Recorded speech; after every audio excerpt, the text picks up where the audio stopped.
یعنی چی تقریبا واسه من یا کادو آوردن یا کادو نیاوردن دیگه. تقریبا کادو آورده مثلا نگاه می‌کنم چیه من دارم رو اولش کنم یه عینکی بگیرم. اما عینکی مثلا میگه من برای داشت خودم میاد دروغ میگم.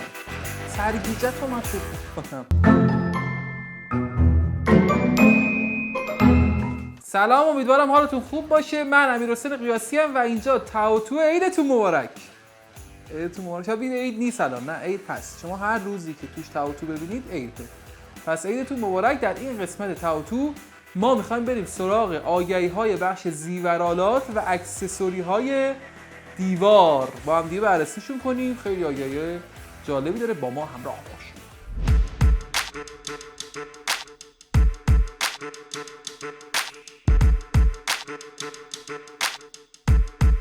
بسیار آگهی‌های جالبی در این بخش داریم. اولین آگهی نوشتن که تسبیح فانتزی شیک و طلایی که جنسشو نمیدونم. شیک و طلایی کم یه جوری نیست برای تسبیح فانتزی. مثلا تسبیح ساده بعد از ذکر تو بگو دیگه. مگر اینکه به تسبیح مثلا کار دیگه یارش حساب می‌کنه. اگه ذکر می‌خواد یه تسبیح خاکی ساده بعد از ذکر تو بگو. در ادامه نوشتن که مطمئنم جنسش لاک نیست. منم مطمئنم لاک اصلا ایناست که می‌زنن به ناخن.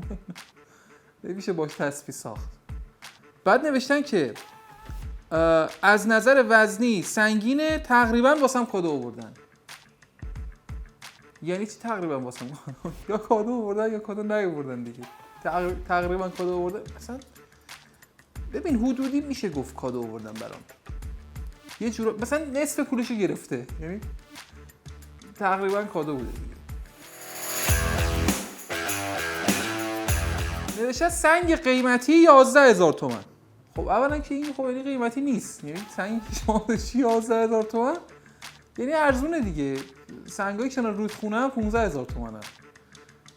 بعد نوشتن که نیاز به تعمیر سنگ. والا من تا حالا ندیدم.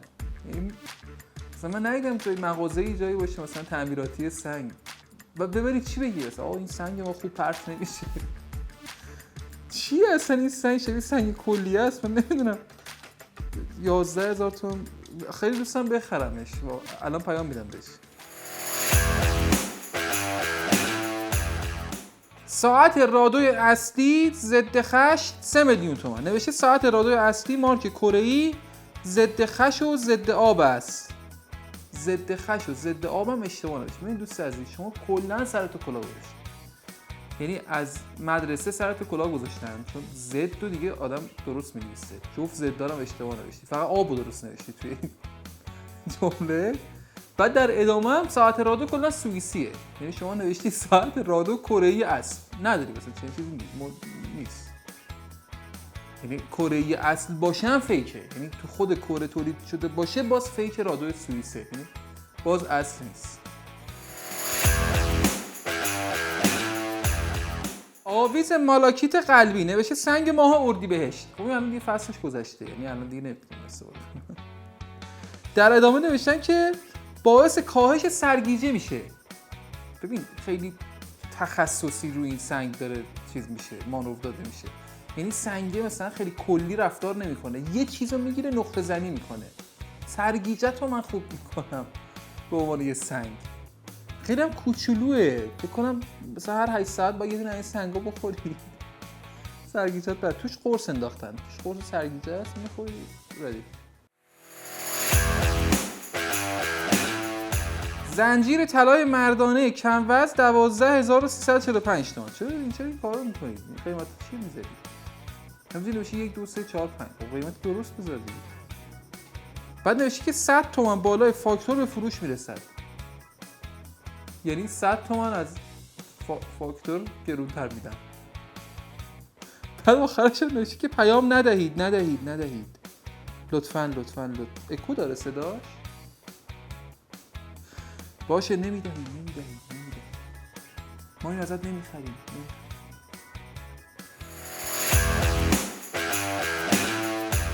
سنگ آزوریت همراه با مالاکیت 175000 تومان. نوشته سنگ ماه تولد بهمن و اسفند.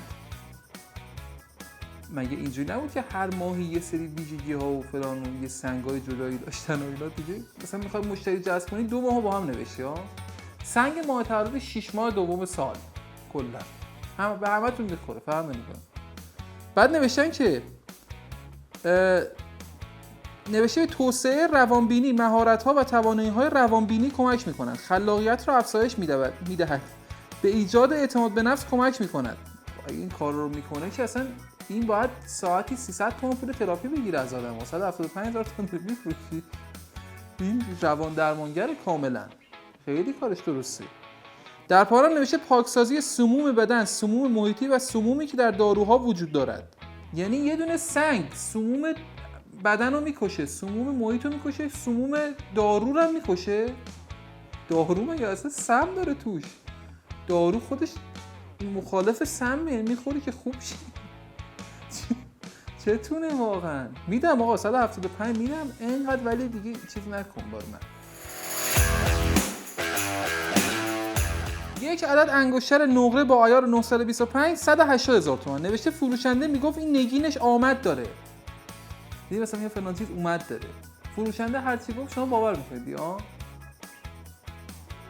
فروشنده ها خیلی از این چیزا میگن. همه اینایی که مثلا میگن من برای داداش خدا میمونم دروغ میگن. داداشون عمرن این چیزا نمیبره برای خودش. اصلا یعنی چی اومد داره؟ یعنی چی این نگین اومد؟ من میگم اومد نداره. فروشنده حرف فروشنده در مقابل حرف من. به نظر من این سنگ اومد نداره. هر جا رفتی بگو این امیرحسین قیاسی گفت این سنگ اومد نداره برای من فقط دوست دارم اینو بخرم، زندگی من این رو به اون بکشه دیگه. هم تو رو پیدا می‌کنم همون فروشنده شیاد. عینک طبی فرانسوی 123,000 تومان. نوشته که عینک طبی فرانسوی به شرط چی؟ به شرط چاقو، به شرط شیرینی. خربوزه است میگه به شرط آخه نداره از عینک. نوشته امروز نخری باید فردا گرونتر بخری. این راست میگه خدایا، هر چی امروز نخری فردا گرونتر بخری. دختر خالم از اون طرف هدیه آورده برام که بی استفاده است. از اون طرف منظور کدوم طرفه؟ اون طرف اتاق مثلا. از اون طرف اتاق برام هدیه آورده. اگه منظورت خارجه هم که خیلی عجیبه، چون در ادامه نوشته با پرنده هم عوض میکنم. عینک رو با پرنده عوض میکنی؟ اینا که طبی عوض. یه آدمی رو تصور کنید که یه پرنده داره و چشاش نمیبینه، تو خونه نشسته نگاه میکنی این چیه من دارم؟ رو عوضش کنم یه عینکی بگیرم، چون نمیبینه چیه، نمیدونه چیه، برم عوضش کنم یه عینک طبی فرانسوی بگیرم که از اون طرف اومده میده عینکی داره. خیلی احتمالش کمه، خیلی زیاد.